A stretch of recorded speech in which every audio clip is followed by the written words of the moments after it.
এ আব্বাই যে আজকে মারছে, কড়া মাইর দিছে। ওরে মারমু না কি করমু? পুরা স্কুলের মধ্যে ওই একমাত্র ফেল করছে। ও আমার মান সম্মান যা ছিল সব কিছু করে প্লাস্টিক করে দিছে। আচ্ছা, আমি এদিক দিয়ে সবকিছু সামলাইতেছি, তোরা তাড়াতাড়ি আই। মামা মামা, খবর কি সব জায়গায় পৌঁছে গেছে? খবর পৌঁছাইব না কি হইব? কাল সকালে দেখবি যে লোকজন সবাই এসে বাড়িতে জড়ো হইব। আমারই ভুল আছিল রে, ওরে এত মারা উচিত হই নাই। ইস, ওর কাছে মাপ চাওয়ার দরকার আছিল। আরে তোমার কি দোষ আছে? পড়াশোনা করবো না, কিছু করবো না, তা তুমি মারবা না কি করবা? না রে, পরীক্ষায় ফেল করা আমার ঠিক হয় নাই। আমার জন্য আব্বুর মান সম্মান সব গেছে গা। যাই আব্বুতে মাপ চাই আইকে। তাও ওরে আমার এতটা মারা উচিত হয় নাই। না আব্বু, আমার জন্য তোমার মান সম্মান সব নষ্ট হয়েছে। আমার এইবারের মতন মাফ করে দাও আব্বু। আমি আনতে ভালো মতন পড়াশোনা করবো।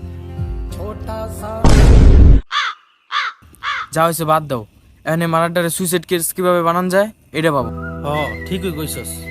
এখানে বাসা যায়া ওর গলাটারে গামছাটা পেঁচায়া ফ্যানের সাথে ঝুলাই দিব। হ্যাঁ, মারতে মারতে একবারে মাইরে আলছো আমারে।